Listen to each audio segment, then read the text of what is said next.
श्री। तो हम लोग विष्णुदेव की प्रार्थना को चर्चा कर रहे थे। तो इसमें हमने देखा कल कि किस प्रकार से विष्णुदेव बोल रहे हैं, भगवान आपने अपना जो आपने प्रण लिया था कि मैं अस्त्र नहीं उठाऊंगा, लेकिन और मैंने भी एक प्रण लिया था कि आपको अस्त्र उठा के रखूंगा, नहीं तो अर्जुन मारे जाएगा। तो मेरा जो वचन है उसको निभाने के लिए आपने अपने वचन को तोड़ दिया है। और किस प्रकार से आपने, और विष्णुदेव इस चीज को ध्यान कर रहे हैं। ये सबसे महत्वपूर्ण चीज होता है किसके ऊपर ध्यान कर रहे हैं, क्योंकि हमने चर्चा किया कि जो चीज के ऊपर हम ध्यान करते हैं ज्यादा से ज्यादा वही मृत्यु के समय में हमारे सामने आने वाला है। तो इधर विष्णुदेव का ध्यान देखिए किसके ऊपर है, वो भगवान का इस रूप के ऊपर ध्यान कर रहे हैं। बोल रहे भगवान मैंने वचन, आपने वचन दिया था कि आप अस्त्र नहीं उठाएंगे, लेकिन मेरा वचन को देने के लिए आपने अपना वचन को तोड़ दिया। और इसलिए भगवान अर्जुन को बोलते हैं भगवत गीता में कि कौन्तेय प्रत्यजाने ही न मे भक्त प्रणश्यते। अर्जुन तुम डिक्लेयर करो, तुम उसका ऐलान करो, पूरा कर्ता मृदंग सब कुछ साउंड सिस्टम लेके ऐलान करो कि मैं भक्त प्रणश्यति। क्यों? क्योंकि मैं बोलूंगा तो कभी कभी मैं तोड़ देता हूँ, लेकिन भक्त का कभी नहीं टूटता। तो इधर भगवान का इस रूप को आपने देखा होगा, ऐसा फोटो को, जिसमें भगवान रथ से कूद जाते हैं और रास्ते में एक्चुअली इतने सारे अस्त्र शस्त्र पड़े हैं और भगवान खुद का भी शंख चक्र भगवान के पास है, लेकिन वो एक रथ का पहिया का उठाते हैं। अरे मारना है तो अच्छे से मार सकते हैं ना, लेकिन भगवान अस्त्र भी नहीं उठाना चाहते, लेकिन फिर भी एक अस्त्र जैसा पहिया को उठाते हैं और दौड़ने लगते हैं विष्णुदेव के प्रति। और विष्णुदेव ये देख के बहुत खुश हो जाते हैं और दोनों अपना हाथों से जो उनके हाथ में धनुष बाण छोड़ देते हैं और दोनों हाथ ऐसा फैला के बोलते हैं भगवान मैं तैयार हूं, आ जाइए, आप ही मुझे मारिए। उसके पीछे पीछे, और भगवान ऐसे दौड़ते समय बोलते हैं कि उनका जो ऊपर का उत्तरीय है वो भी नीचे गिर गया। तो मैंने बता रहा था कि जो अच्छे सभ्य समाज में जो उत्तरीय है उसको नहीं तोड़ना छोड़ना चाहिए, लेकिन भगवान उसको भी उसका भी कुछ कदर नहीं किए, तो छोड़ दिए और दौड़ने लगे। तो अर्जुन पीछे से आते हैं और भगवान का पैर पकड़ते हैं और पकड़ के उसको जमीन के अंदर ऐसा बहुत जोर से पकड़ते हैं ताकि भगवान आगे न जाए। तो भीष्मदेव इस दृश्य को याद कर रहे हैं कि आप एक शेर की तरह हाथी के ऊपर टूट पड़े हैं। और आगे का श्लोक में बोलते हैं सीता विशिकः तो विशीर्ण दंशः। हाँ ये दृश्य देखिए कितना सुंदर है। विष्णुदेव अपने दोनों हाथ छोड़ के और भगवान को अ, बोल रहे हैं आप आ जाइए। थैंक यू प्रो, अच्छा फोटो शेयर किया। ये शीतविशिखः तो विशीर्ण दंशः। क्षितिविशिखतो दिगतो विशीर्णदंसः क्षितज परिप्लुत आततायिनो मे। क्षतजप रिप्लुत आततायिनो मे। क्षतज परिप्लुत आततायिनो मे। क्षतजप रिप्लुत आततायिनो मे। प्रशभम् अभिससारमद्वधातम्। प्रसभम विससार मदधार्थ। प्रशभम् अभिससारमद्वदार्थम्। प्रसभम अभिसासर मद वधार्थम। स भवतु मे भगवान् गतिर्मुकुन्दः। सभतु मे भगवान् गतिर्मुकुन्दः सभवतु मे भगवान् गतिर्मुकुन्दः प्रभवतु मे भगवान् गतिर्मुकुन्दः गतिर्मुकुन्दः। बोले कि जो भगवान जो मुक्ति देते हैं वे मेरा अंत का गति होना चाहिए।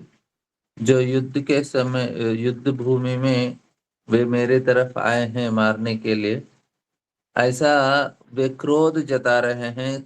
ऐसा क्रोध है कि वो मेरे तीरों से घायल हुए हैं, इसलिए वो क्रोधित हैं। उनका जो क्या बोलते हैं, आर्मर जो पहनते हैं, रक्षा कवच, वो टूट गया है। और उनका जो पूरा शरीर है खून से लथपथ है, घायल होके। तो ऐसे भगवान को अभी, क्योंकि भीष्मदेव वीर रस में है। देखिए 5 प्रकार के मुख्य रस रहते हैं। शांत, दास्य, साख्य, वात्सल्य और माधुर्य। भगवान के साथ संबंध रहता है सभी जीवों का। किसी का जीव शांत में है, वो भगवान का सिर्फ सुंदरता का देख के बहुत आनंद में रहते हैं। कुछ जीव उनका सेवा करना चाहते हैं, वो दास्य भाव में रहते हैं। कुछ जीवों को लगता है कि हम भगवान के साथ मित्रता संबंध रखें, वो साख्य भाव होता है। और कुछ जीवों को लगता है कि नहीं, भगवान के प्रति हमारा वात्सल्य होना चाहिए, हम भगवान के माता पिता बनेंगे, नहीं तो उनको देखभाल करेंगे, तो वो वात्सल्य भाव में। और कुछ लोगों को लगता है कि हम भगवान के प्रियतम बने, तो वो माधुर्य भाव होता है। तो लेकिन 7 गौण भाव भी होते हैं, जिसमें रौद्र और भीभत्स, भयानक, वीर्य। तो ये वीर रस में भीष्मदेव हैं। तो उनको भगवान के साथ इस रस में बहुत आनंद आता है। तो उसी रूप में भगवान को देख रहे हैं कि भगवान आप इस रूप में रहिए। तो वे इस चीज को ध्यान कर रहे हैं, भगवान के साथ लड़ाई करने में उनको बहुत मजा आ रहा है। तो आगे के श्लोक में बोलते हैं, विजय रथ कुटुंब आत तोरे। विजय विजयरथ रथ कुटुम्ब कुटुंब आतत्रोते आततोरे। विजय रथ कुटुंब आततोरे। विजयरथ विजय रथ कुटुम्ब कुटुंब आततोरे। आतत्रोते धृतः यरस्मिन् तच्चित्ते क्षणीये।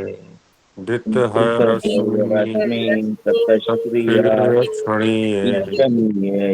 धृतः सरस्रमि तच्चिकीर्षणीये।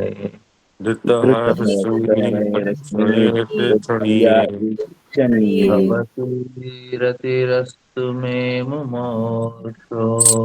भगवती रतिरस्तु मे रतिरतिरस्तु मुमूर्षो मे, भगवति रतिरस्तु मे मुमूर्षो। भगवती रतिरस्तु मे भगवतिरतिरमस्तु मे मुमूर्षो। मुमूर्षो यं हि निरीक्ष्य हतागता स्वरूपम्। यर्मिर्निरीक्ष्य हतागता स्वरूपम् हतागता स्वरूपम्। यं हि निरीक्ष्य हतागता स्वरूपम्। यम इह निरीक्ष्य हतागता स्वरूपम्। देखिए अभी उनका जो मेन प्रार्थना है वो व्यक्त कर रहे हैं। उनका क्या इच्छा है, वो बोल रहे हैं, मैं अपना शरीर छोड़ते समय मेरा जो आसक्ति है वो भगवान कृष्ण के ऊपर है। मेरा जो मन है उस चीज के ऊपर ध्यान करना चाहिए, अर्जुन के रथ के ऊपर। और जो उधर कौन है, भगवान कृष्ण अपने चाबुक से एक दाएं हाथ में पकड़कर और बाएं हाथ से रथ के वो क्या बोलते हैं उस अ, दूरी, हाँ दूरी पकड़ रहे हैं। और बोल रहे हैं कि इस प्रकार से बहुत ही बहुत केयरफुल्ली वो अर्जुन के रथ को चला रहे हैं। तो और अभी ये इम्पोर्टेंट है, इधर एक शब्द बोल रहे हैं, जिसने भी ये दृश्य को देखा था युद्ध भूमि में, सारे लोग, इनका उद्धार हो गया। मतलब लोग बोलते हैं अरे इतने सारे लोगों को मारा गया है कुरुक्षेत्र के युद्ध भूमि में, लेकिन इधर बोल रहे हैं यम ही निरीक्ष हता गता स्वरूपम। मतलब जिन जिन को अर्जुन ने मारा था और कृष्ण के सामने मारा था, सारे लोगों का उद्धार हो गया। अभी नॉर्मली वो मरते तो घर में मरते थे, कहीं जाते थे, कौन सा योनि में जाते थे किसको पता, कोई स्वर्ग जाता होगा, कोई ऐसे मनुष्य बनता होगा, लेकिन उद्धार किसी का नहीं होता था, बहुत बहुत मुश्किल था। लेकिन इतने लाखों लोगों का उद्धार हो गया अर्जुन की वजह से। तो अर्जुन जब तीर छोड़ते थे तो उनका जो सारा पाप धुल जाता था अर्जुन के तीरों की वजह से। और जब पाप धुल गया और सामने उनके कृष्ण दिख रहे थे, तो जब कृष्ण को देख के वे उस सुंदर दृश्य भगवान का इस सुंदरता को वे फिर उसका सुंदरता को वे अप्रिशिएट कर पा रहे थे, अरे इतने सुंदर है भगवान। क्योंकि भगवान को हम देख के उनका सुंदरता से हम लोग मोहित होके अपना शरीर छोड़ेंगे तो क्या होगा उनका। तो देखिए कितना सौभाग्य है, इतने सारे उधर जो क्षत्रिय हैं जो युद्ध भूमि में मरे हैं और अर्जुन के हाथों मरे हैं, सारे लोगों का उद्धार हो गया। मतलब कुछ नुकसान ही नहीं हुआ जो लोग युद्ध भूमि में मरे थे, क्योंकि अर्जुन और कृष्ण थे उधर, दोनों ने मिलकर सभी का उद्धार कर दिया।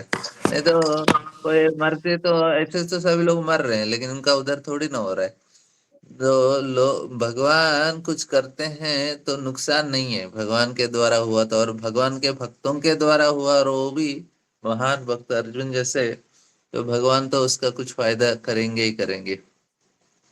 बाकी के अवतारों में जो असुर मारे गए हैं वो उनको मोक्ष नहीं मिला, उनको फिर से जन्म लेना पड़ा। देखिए हिरण्याक्ष हिरण्यकशिपु फिर से जन्म लेते हैं रावण कुंभकर्ण में, भगवान ने मारा था, फिर रावण कुंभकर्ण के रूप में फिर से आते हैं, फिर भगवान फिर से मारते हैं रावण कुंभकर्ण को, फिर शिशुपाल दंतवक्र के रूप में आते हैं। लेकिन जब भगवान कृष्ण मारते हैं शिशुपाल दंतवक्र को तो उनका उद्धार हो जाता है। तो भगवान बाकी के अवतारों से, भगवान जब कृष्ण स्वयं किसी को मारते हैं उनका उद्धार हो जाएगा। अभी इधर तो उससे भी ज्यादा हो रहा है, क्योंकि अर्जुन मार रहे हैं लेकिन अर्जुन के तीरों की वजह से हमारा पाप के वजह से हमारे माता जी, आशा माता जी थोड़ा म्यूट कर लीजिए। आशुतोष प्रभु का म्यूट करिए प्लीज लोगों। माता जी आशुतोष म्यूट कर लीजिए।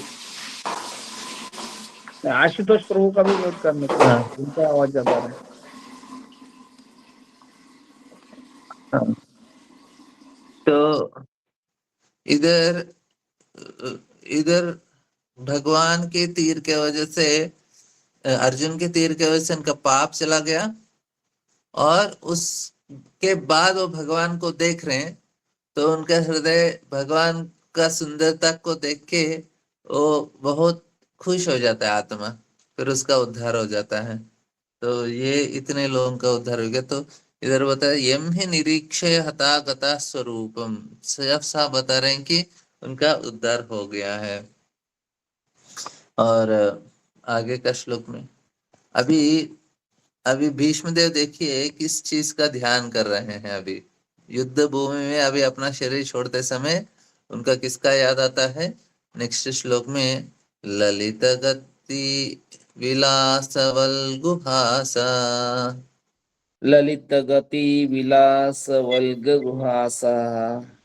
ललित गति विलासवल गुहासा। ललित गति विलास गति वल्ग गुहासा। प्रणय निरीक्षण कल्पितोरुमाना। प्रणय निरीक्षण कल्पितो मूर्तगणा। प्रणय निरीक्षण कल्पितोरुमाना। प्रणय निरीक्षण कल्पिता कृतमनुक अनुकृत्य उन्मदान्दा। अकृत अनुकृत वक्ते उन्मद अंधा। कृतम अनुकृत्य उन्मदान्दा। कृत अनुकृतोऽधे अन्मद अन्धः प्रकृतिम् अगनखिल यश गोपवद्वा प्रकृतिम् अगनखिल यस्य गोपवद्वः प्रकृतिम् अगनखिल यश गोपवदवा प्रकृतिम् अगनखिल यस्य गोपवद्वः। देखिए, अपना ध्यान तो कर लिया, लेकिन लास्ट में जो भगवान का सर्वोच्च लीला है उसको याद करते हैं कि बोलते हैं मेरा मन उस भगवान कृष्ण में रह गए। बोलते हैं जिसके हस्ते किसी के कार्यों से उन्होंने गोपियों को व्रजधाम में गोपियों को आकर्षित किया है और उनके साथ उन्होंने लीला किया है, मतलब रास लीला किया है। तो इस चीज को भीष्मदेव याद कर रहे हैं, क्योंकि उनको भी पता है सर्वोच्च तो लीला तो रास लीला है। लेकिन ऑफकोर्स भीष्मदेव रास लीला होने के बावजूद भी वे आकर्षित थे भगवान के अपने विजय सखा रूप में, क्योंकि उनका भाव किसमें था, उनका वीर्य रस में था और ये माधुर्य रस है, लेकिन उसका गुणगान करते ही हैं।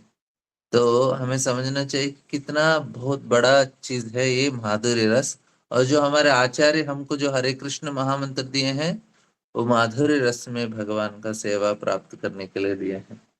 तो ठीक है, बहुत बहुत धन्यवाद। हम लोग कल केशवानंदपुर लेंगे। हरे कृष्णा। मैं हजारीबाग आ रहा हूँ, कल हजारीबाग पहुंच रहा हूँ। हरे कृष्ण। हरे कृष्णा। हरे कृष्णा प्रभु जी, दंडवत प्रणाम। धन्यवाद। हरे कृष्ण प्रभु जी, दंडवत प्रणाम। धन्यवाद।